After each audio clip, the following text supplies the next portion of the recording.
Investors have had to digest a lot this week besides the debt ceiling debate. FedEx dropped an earnings warning. Nike cut its sales outlook last night. The Fed signaled its long-awaited bond tapering program. China's Evergrande is hanging by a thread. Lots going on for sure this week. Let's get a pulse of the market with all this volatility in mind. Lori Calvasina is the head of U.S. equity strategy over at RBC Capital Markets.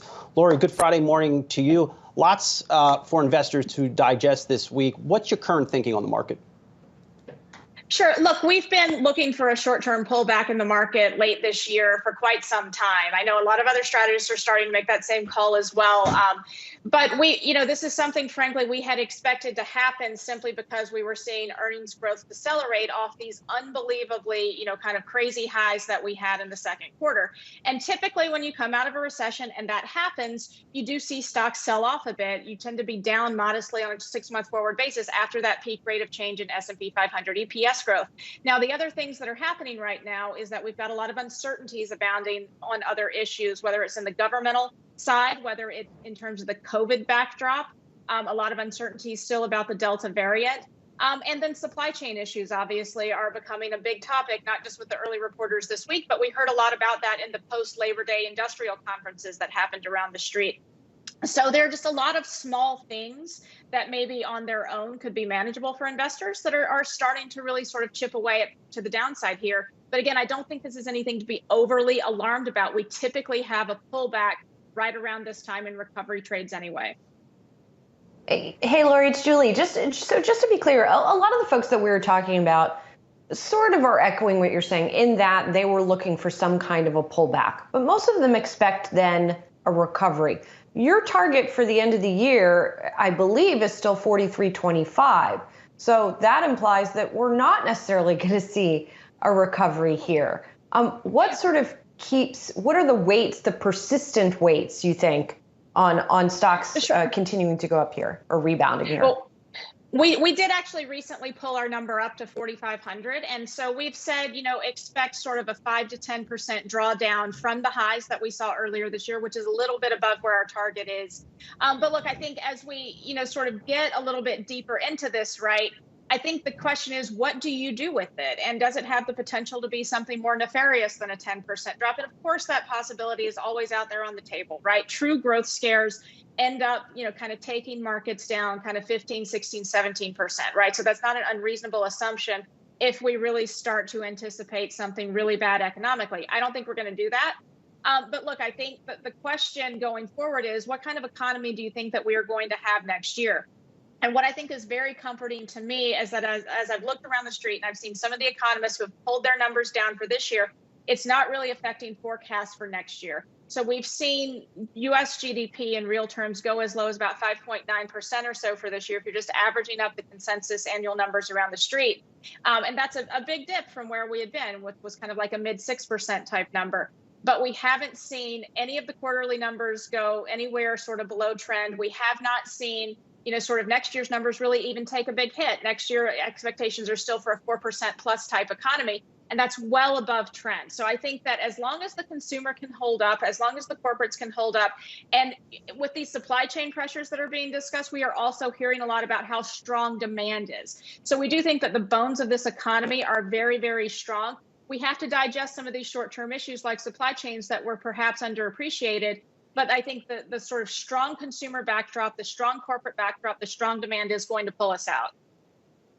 Yeah, I'm glad you mentioned supply chains, Lori, because it's something Nike talked a lot about last night. And frankly, their commentary was rather disturbing. Inflation in the supply chain, and also they just can't get a lot of their goods. Is that one of the biggest risks in terms of the supply chain? Is that one of the biggest risks for this quarter in terms of economic growth?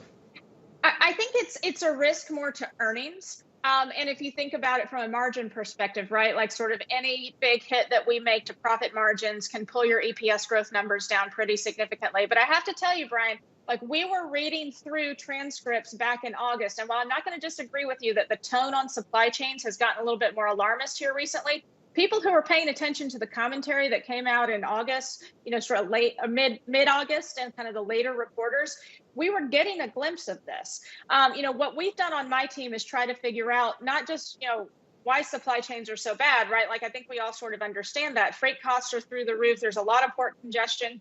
There are labor issues, there are plant shutdowns, there are semi issues. We get all those things, but what gets us out of this? And one of the things that we found on our team when we really tried to think ahead was that if you look at the relationship of global COVID cases, the rate of change, and you compare that to the rate of change in shipping costs, global COVID cases have been a loose leading indicator for those freight shipping costs. And that's not to say that we're going to turn the corner anytime soon, but we are seeing a good improving trend at the global level on COVID cases. It's been more of a plateau in the US, but globally things are getting better, and that does portend some improvement in freight costs down the road. Well, that raises my other question here, Lori. We've heard from a lot of strategists this week that the fundamentals of the market remain intact for stocks to go higher next year. But when I hear Nike call out higher inflation, I hear Costco call out higher inflation, I saw FedEx, really a terrible earnings warning from them this week. A lot of these concerns, at least to me, seem like they will carry on into next year. So is the backdrop really fertile for stocks to go higher over the next 12 months? I think that you can have a short-term period of digestion. But remember, if you look at our target, so we're at 4,900 for next year versus an ending point, let's say, of probably around 4,500, which is our target for this year. That's a 9% gain. That's very much in line with the average return over time. And when we look at our models, the GDP forecasts that we have, whether we're looking at our own internal models or the street, are telling us that that's about where the market deserves to end up from an economic perspective. So the question is, are these short-term margin pressures going to damage earnings? Perhaps. Perhaps some of it's baked in. Perhaps some of it still needs to come in. But I will tell you again, Brian, that just because people are paying a little bit more attention now does not mean that some of these issues were not well telegraphed. Like we saw in the last reporting season, again, the more the middle to the tail end, we saw companies talking about how 2022 might be the time that you would see an alleviation of the pressures on the supply chain. We saw some companies say that they simply didn't know. So I know that chorus has gotten louder, but some investors were paying attention and already starting to digest this in August. Hey, Lori, two things that I think we didn't mention in this conversation, excuse me. One of them is the Federal Reserve, interestingly enough, and the other is China and some of the recent concerns around Chinese growth that Evergrande sort of highlighted, even though perhaps that's not really the actual problem that people are worried about. Are you concerned, A, about tapering and rates going up, and B, about Chinese growth as pressures on the U.S.?